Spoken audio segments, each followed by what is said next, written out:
২০২৬ বিশ্বকাপ শুরুর আর মাত্র ৬ মাস বাকি। ফুটবল দুনিয়ায় উত্তেজনা তুঙ্গে থাকলেও ব্রাজিলিয়ান তারকা নেইমার জুনিয়রকে ঘিরে অনিশ্চয়তা ক্রমেই বাড়ছে। ব্রাজিল দলের নতুন কোচ কার্লো আনচেলত্তি একাধিকবার ইঙ্গিত দিয়েছেন, এই ফরোয়ার্ডের বিশ্বকাপ খেলা নির্ভর করছে সম্পূর্ণ তার শারীরিক সক্ষমতা এবং বর্তমান ফিটনেসের ওপর। যদিও আনচেলত্তি আগে নেইমারকে ৬ মাসের প্রস্তুতির সময়সীমা দিয়েছিলেন, বর্তমানে পরিস্থিতি বলে দিচ্ছে এই ডেডলাইন আরও দ্রুতই শেষ হয়ে যেতে পারে। গতকাল দিবাগত রাতে যুক্তরাষ্ট্রের ওয়াশিংটন ডিসির জন এফ কেনেডি সেন্টারে অনুষ্ঠিত হয়েছে ২০২৬ বিশ্বকাপের ড্র অনুষ্ঠান। এই টুর্নামেন্টে ব্রাজিল পড়েছে তুলনামূলক সহজ গ্রুপ সিতে। ৫ বারের বিশ্ব চ্যাম্পিয়নদের প্রতিপক্ষ মরক্কো, স্কটল্যান্ড এবং হাইতি।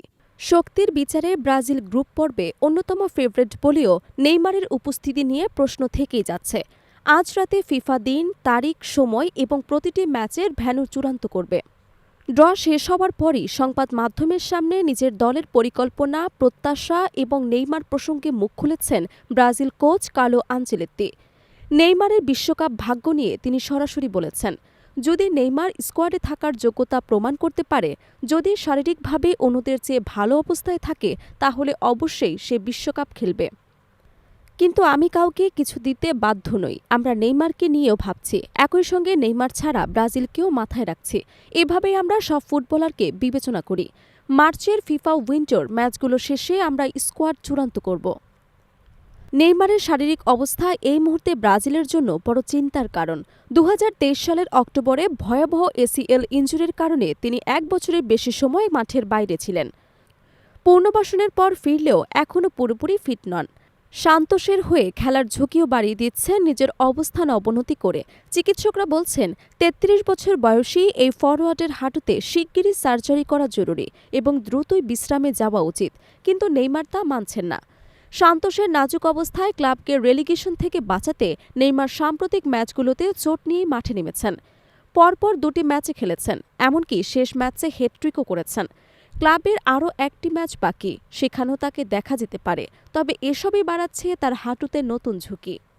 ২০১৪ বিশ্বকাপ থেকে ব্রাজিলের সবচেয়ে মূল্যবান খেলোয়াড় হিসেবে বিবেচিত ছিলেন নেইমার, তবে আনচেলত্তি তার উপর অতিরিক্ত নির্ভরতার ধারণা সরাসরি নাকচ করে দিয়েছেন।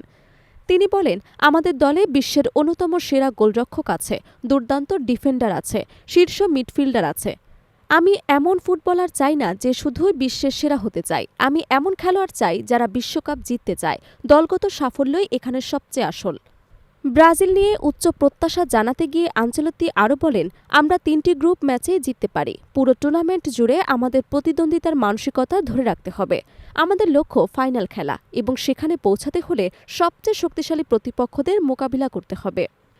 বিশেষজ্ঞদের মতে ব্রাজিলের জন্য এবার গ্রুপটি তুলনামূলক স্বস্তির হলেও নেইমারের অনিশ্চয়তা ট্যাকটিক্যাল পরিকল্পনায় বড় প্রভাব ফেলতে পারে।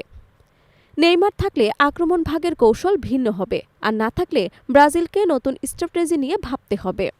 সব মিলিয়ে নেইমারের ক্যারিয়ার, তার শারীরিক সংকট এবং ব্রাজিল দলের ভবিষ্যৎ সবই বর্তমানে ঘুরপাক খাচ্ছে একটাই প্রশ্নে, ২০২৬ বিশ্বকাপে নেইমারকে কি দেখা যাবে? এখন নজর মার্চের ২ প্রীতি ম্যাচে, কারণ সেই ২ ম্যাচের পারফরমেন্সই নির্ধারণ করবে ব্রাজিলের চূড়ান্ত স্কোয়াডে নেইমার জায়গা পাবেন কিনা।